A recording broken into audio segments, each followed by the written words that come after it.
हाँ, युद्ध का आज 72वां दिन है। अब आपको दिखाते हैं कि कहां कहां भीषण जंग चल रही है। रूस की सेना यूक्रेन में कई जगह जबरदस्त हमले कर रही है।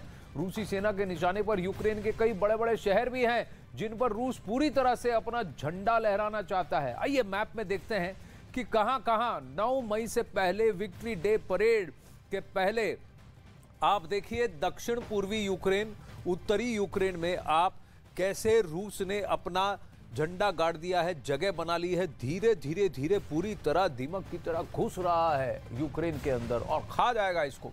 ये पूरा कार्व आउट करने की कोशिश करेंगे व्लादिमीर पुतिन।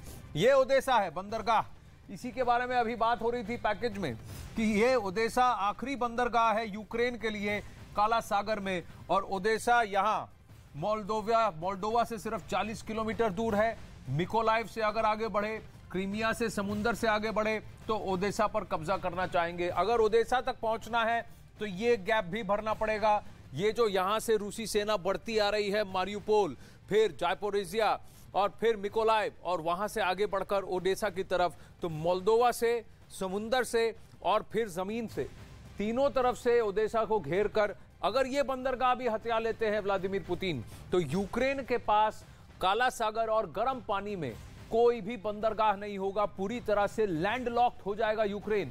रूस पर निर्भर हो जाएगा यूक्रेन, क्योंकि उसके पास बंदरगाह ही नहीं और समुद्री तट का एक्सेस नहीं। और रूस के पास यहां मारियुपोल एक बंदरगाह आ जाएगा सी ऑफ अजोव में।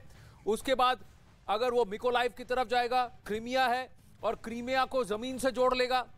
और यहां काला सागर, ब्लैक सी में ऑलरेडी बने बनाए बंदरगाह हैं, मिकोलाइव में है और ओदेसा में है।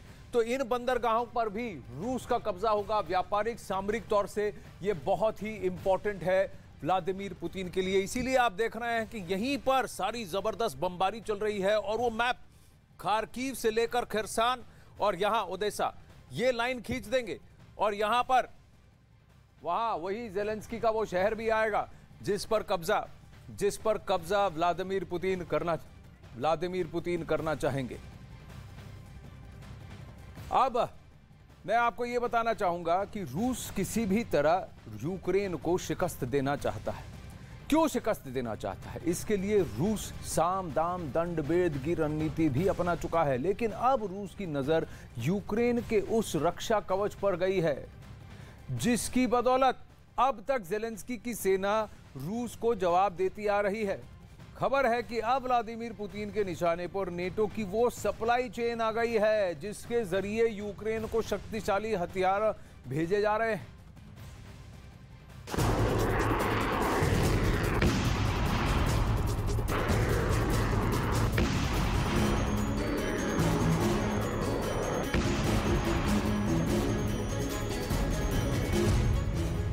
ज़ेलेंस्की की ताकत पर पुतिन का प्रहार।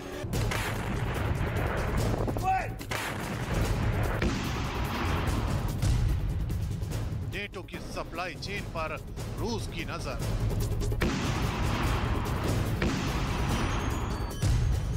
यूक्रेन के रक्षा कवच को ध्वस्त करने की तैयारी।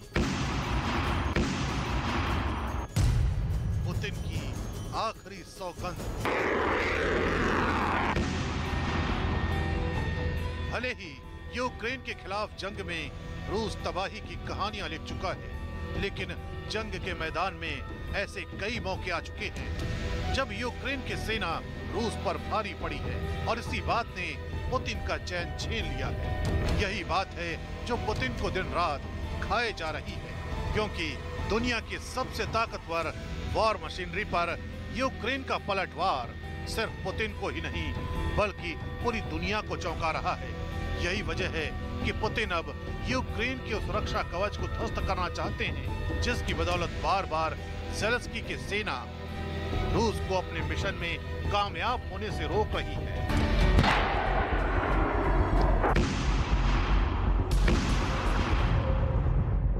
खबर है कि रूसी सेना ने अब नेटो के उस सप्लाई चेन को निशाना बनाना शुरू कर दिया है जिस सप्लाई चेन के बूते यूक्रेन को इस जंग में बने रहने की ताकत मिल रही है। दावा किया जा रहा है कि पुतिन के निशाने पर अब नेटो के वही ठिकाने हैं जहां से हथियारों की सप्लाई यूक्रेन को हो रही है। पुतिन चाहते हैं कि सप्लाई चेन को ही काट दिया जाए तो ना रहेगा बांस और ना बजेगी बांसुरी। पहले पिछले महीने रूस ने रेलवे स्टेशनों को निशाना बनाया जब अमेरिका के रक्षा मंत्री और विदेश मंत्री कीव के दौरे पर थे। यह हमला अमेरिकी दल के स्टेशनों का दौरा करने के ठीक बाद हुआ। उसके बाद इस घटना की जानकारी सामने आई कि रेलवे स्टेशनों को यूं ही नहीं बल्कि एक प्लान के तहत टारगेट किया गया था। रूस के रक्षा मंत्रालय का दावा है कि उसने काला सागर में मौजूद सबमरीन से कलिब्र नाम की मिसाइल को दागा है, जिसका निशाना यूक्रेन में नेटो की सप्लाई चेन थी। कहा जा रहा है कि इस मिसाइल को कई दिन पहले लोड किया गया था और जब सही मौका आया तो इसे टारगेट पर फायर कर दिया गया। यही नहीं, रूस ने तो ये तक बोल दिया है कि नेटो देश रूस के इस कदम को कड़ी चेतावनी समझे। दावा तो ये भी किया जा रहा है कि पिछले हफ्ते भी रूस ऐसी ही एक मिसाइल दाग चुका है।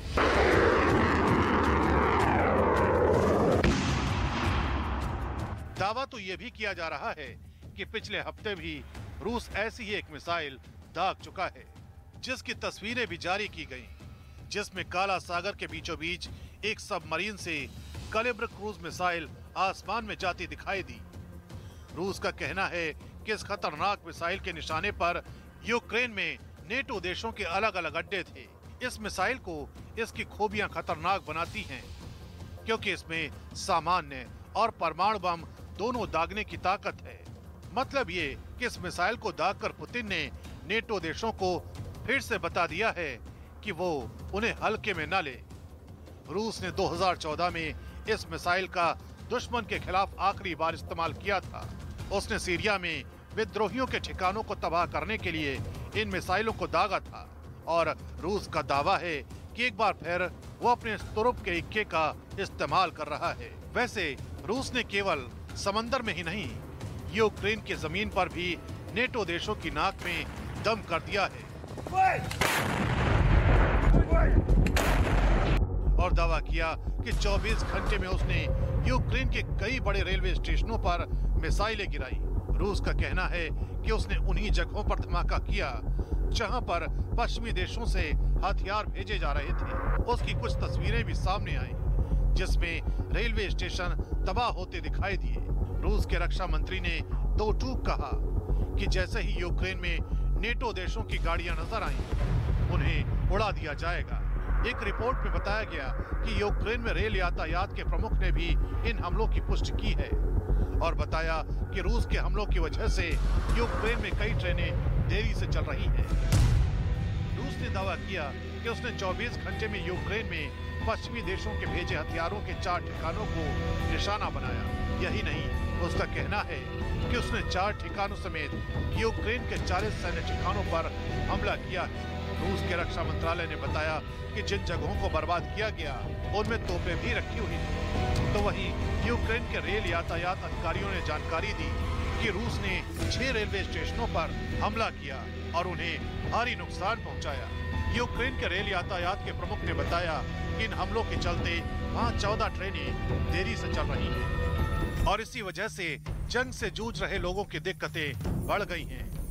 एक रिपोर्ट में इस बात का दावा किया गया है कि पिछले 2 दिनों में रूस ने यूक्रेन पर 50 से ज्यादा हवाई हमले किए हैं, जिसका निशाना वहां के रेलवे स्टेशन बने हैं, क्योंकि रूस का मकसद यूक्रेन को पोलैंड और रोमानिया जैसे देशों से मिल रही मदद को रोकना है।